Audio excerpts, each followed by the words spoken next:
All right, we'll go ahead and get started. We'd like to welcome the 2012 RBC Canadian Open champion, Scott Piercy. Scott, congratulations on your second tour win in as many years. Great week for you with the win. You moved to 13th in FedEx Cup standings. You earn a spot in the next week's World Golf Championships Bridgestone Invitational field. So with that, I'll just turn it over to you for some comments on the week. Yeah, getting into Akron next week is a little change of plans. I was supposed to be in Reno defending, so I have to apologize to Reno. Tournament director there has been a good friend of mine, and I've worked closely with her, and I know she's excited for me, and she'd want me to be in Ohio too if I could. So I'm just excited. How about just take us through initial winning reactions? You know, it's I've been playing good for a while now, and you just need a couple good breaks here or there, and just play solid. And I felt like I got a good couple breaks and continued to play solid. And I'm so excited. I'm kind of speechless, to be honest. I'm really excited to be the champion. Okay, well, we'll start with some questions. Doug, right here, and then Ian. Scott, I'm going to ask the question right off the top. Is it still boring golf? You know, that was taken a little out of context. I usually hit the ball pretty far with the driver. I like to hit driver a lot, and this golf course I felt took the driver out of my hands. So it's a mentality a little bit. I did say, however, that at the end of the week, if the score is good, it is exciting. So I'm pretty excited. I hope everybody didn't take that too much the wrong way. No, I think we took it the way exactly you said. So yeah, Scott, I wanted to ask you too about the golf course today. How much different was it than the previous 3 days as far as green speeds go? The reception of them, the fairways. It seemed like it was a lot different golf course out there today. It was a lot firmer than, let's say Thursday. The ball was rolling out a little bit. The greens were bouncing onto the green, or the ball was bouncing into the greens. The green speed was maybe a little bit quicker just because they were a little drier, but not too bad. And the rough, a little bit of the moisture had come out of the rough. So if you hit it in the rough, it wasn't quite as penal. So you were able to play a little bit more out of the rough than just out of the fairway, compared to on Thursday. How much did you hear about the golf course coming in, Scott? How much did I know about it? How much did you hear about it? I had no idea. Oh, okay. Really, okay. I didn't have any clue. Eric? Couple questions, Scott. We missed Reno last year. We were watching Steve Williams win a tournament in Akron, but who? What? Sorry about that. That's not in the transcript, is it? How did you win Reno last year? I'm just curious what it's like compared to what you did last year, compared to winning while basically sitting and watching someone on TV. I had the lead the whole day. I shot 61 on Saturday, which was a course record there as well. And I think I either had a 1 or 2 stroke lead on Sunday, and I think I shot 2 under on Sunday. I parred the last 3 holes to win.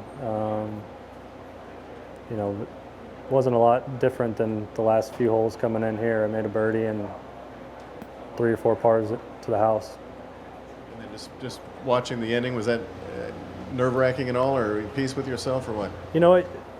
These guys are so good that you have to think that they're going to make the putt, and that you have to prepare yourself to go to a playoff, and you have to prepare yourself to go win the playoff. And so in my mind, you're still in a grind mode even when you're sitting in the clubhouse. And when we heard it on the radio that Garrigus missed before we saw it on TV, so it was kind of like, what do I think? And it's still just, it takes a while to hit you, but you're definitely excited and kind of let your guard down a little. Lastly, you mentioned earlier all you need is a couple breaks here and there. What do you see as the couple breaks that you got today? Whether it's putt here or bounce there, I mean, you never really know. If it bounces left instead of right, if it doesn't catch the lip and lip in the hole, it could lip out. Just one stroke's huge. It makes a ton of difference. And the wind catch you in a funny situation, whatever it could be, you have to be a little on the lucky side. How did you handle yourself today after you made those 4 birdies and kind of got up into the lead? Did you keep track of what was going on behind you, or I had a little bit of an idea. There was a scoreboard on 8 or 9T, so I knew that they were, and that's, if you hit some good shots, you can make some birdies around where I did, and so I knew they were going to make some birdies as well. And 7, 8, 9, get in, 10, they can be a little dicey. So I knew where I was. Then you got to 12, 13. Maybe 14, there was a leaderboard there. So I kind of had an idea of where I was, one shot back pretty much most of the day. So out there with you, I thought the chip in on 15 was huge. Bit of a momentum turner right there. Yeah, it was. You never planned to chip it in on the 15th green on Sunday, second to last group. But there I thought I got a little unlucky with the drive and it didn't catch the fairway, and then I caught a little bit of a flyer out of the rough, and lucky enough I got a good lie. I had it straight up the hill, maybe a cup on the right, break a little left, and with a perfect lie from 20-25 feet, you got a good chance of making it. So I was fortunate to see it go in. I didn't make a putt, it didn't seem like, the whole day after 3. I was rolling it well, but the putts just weren't falling, so it was nice to see a chip go in. Follow up to that, Scott. You feel like you're getting with more comfortable with the bigger stages now? Reno here this year. Yeah, you definitely have to work into it a little bit. My play this year has kind of been working in that direction, I think. And obviously, when you get in those situations, I was just there 2 weeks ago. I was close to win. I finished 3rd. So I was kind of in that situation a week ago. And I felt like I handled the situation nerves-wise pretty well, hit some good shots, and I'm starting to get more of a rhythm of what it takes when you're in those situations to understand and how to get things done. So I do think it's moving in that direction. Scott, just going back to the golf course, you mentioned before how you have a preference for the Bombers courses and hitting driver everywhere. This course obviously takes driver out of hands a lot. Do you think you learned something about your game that you didn't know before? It's an inner battle of wanting to hit driver and forcing it's good cup, bad cup. I got to force myself to lay back, and that's why the boring comment. It's I can bomb driver, but I can bring bogeys into play. Where I know if I hit my 4-iron, I can hit an 8-iron into the green. That's still aggressive. So it's, for me, sometimes being aggressive is laying up, and this week it was a perfect example of that, where you don't have to force the issue, and take a lot of bogeys out of play, and if you just grab the birdies as you go, then it ended up pretty good. Just a second quick one. I just want to make sure I got my facts straight. Was it 5 years ago in Vegas that you won the shootout? Yeah, down 2007. There? So how much did you win then? $2 million. So a bigger payday then than today, but safe to say this would be a bigger win?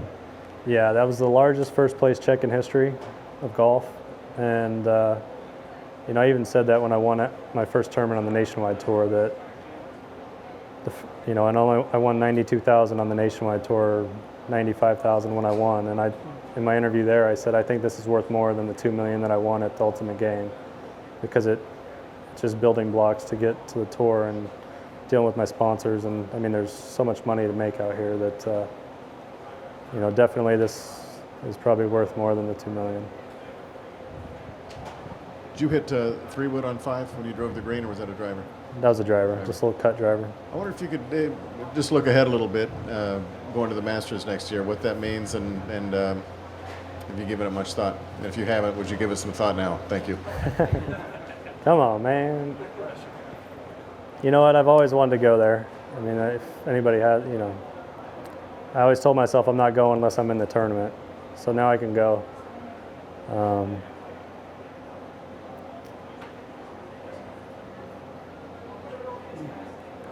Not only the Masters to be in, but I think, to be in all the majors and not have to worry about qualifying is definitely a goal.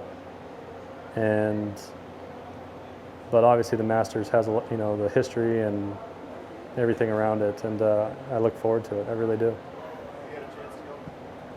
No, I haven't. As a spectator or anything? No, I said I wouldn't go unless I was playing. So The coming up 18 with the 10,000 people and so on. Was it hard to keep your nerves about you, knowing that that both William and Robert potentially had 17 to finish, and there was a good chance that somebody'd make birdie there? Did you feel the need to sort of press on that one, or to? 18's a good hole. You got to hit 2 good shots, and you got to hit 2 good putts to make a par. And in the final group on Sunday, when you got some nerves going, McGirt's first time being there, Garrigus has closed the deal before. It's tough, and so they had a tall task at hand there. At the same time, I'm into what I'm doing. I know that I played as good as I could have. I did my best, and you're still kind of in a zone when you're walking up, and you still got to sign your scorecard, make sure it's all right. So you can't really, like I said earlier, then you have to prepare yourself for a playoff mentally. So you can't, let up or Can you block the fans out of it? Like, I mean, can you take that, or are you very aware of that? They're there, but you kind of are in your own little bubble where you block them out because there's still stuff to get done, and you have to prepare yourself. If there is that playoff, you can't think, oh yeah, I won the golf tournament. So even sitting in the scorer's tent for 15 minutes, the whole time I'm preparing myself to play in a playoff. And if I lose to a birdie, then that's great.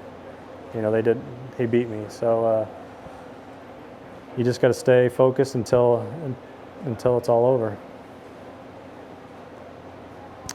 Doug? I don't need a mic for this. Could you just run through your birdies 2 through 5? Number 2, I hit a driver sand wedge to about 6 feet, made that. Number 3, I hit 4-iron wedge, like 18 feet, made that. Then the par 5, I hit driver 5-iron and 2 putted. And then on number 5, I hit driver and then 2 putted. Also, I wondered, not to bring up old stories, but it's still striking to see you at the start of the year with a blank hat. I remember you saying that you weren't just going to give it away. I wonder if you could talk about where you started the year and just what this win means in that context.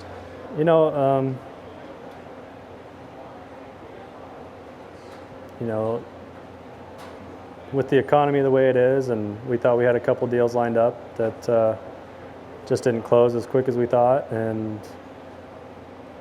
it gave me the ability to kind of put a chip on my shoulder and go play well, and maybe create some of my own values so that I'm worth it. And I had obviously some great sponsors step up, and I thank them for that. Keaton is a software company, like the cloud, software as a service. Good. They'll be happy. So will Scott. Apex and Shift 4, Lyle and Scott, Titleist. Scott, can you take us through 18 again? When you're standing on the tee, are you thinking that basically if you can par post 1700, that worst case scenario you're going to get into a playoff? And then how did you play the hole? I'm trying to make birdie. I'm trying to hit a good shot off the tee. Once I do that, then I'm thinking about hitting a good shot to the green. I was a little in between clubs into the green. I had 205 to the hole with a little breeze in, and you got to stay below the holes here at Hamilton. And 5-iron was a little questionable. It was probably, if I wanted to stuff one, probably the one I needed to hit, but it could have got past the hole, and I didn't want to leave myself a downhiller, so I hit a 6-iron, and maybe just didn't hit it as hard as I wanted, but I kept myself below the hole, and 2-putt from there. And sorry, what did you hit off the tee? I hit a 4-iron off the tee. I was also curious about the way you played 17. What kind of lie did you have in the rough, and what was the decision of going for it as you did, or just giving yourself a clean 90-yard pitch to the green? You know what, I almost had the same exact lie that I had on 4, and it was the same club. The only question was that last bunker in the middle, right in front of the hole, was It was 196 to clear it, and if it came out a little soft, I didn't think the 5-iron could clear it. And so I was trying to. The rough is so thick that you gotta try to play a cut because the grass tries to hook the club, and I didn't want to aim it left and cut it into the bunker, so I aimed it a little right, trying to hit like a little hot ball, and it just kind of shot right on me a little. And I mean, it was actually a pretty good lie. I was laying down grain. I just had to go get it, and just didn't get on top of it as much as I wanted. All right, Scott, congratulations. Thanks. Thanks, guys.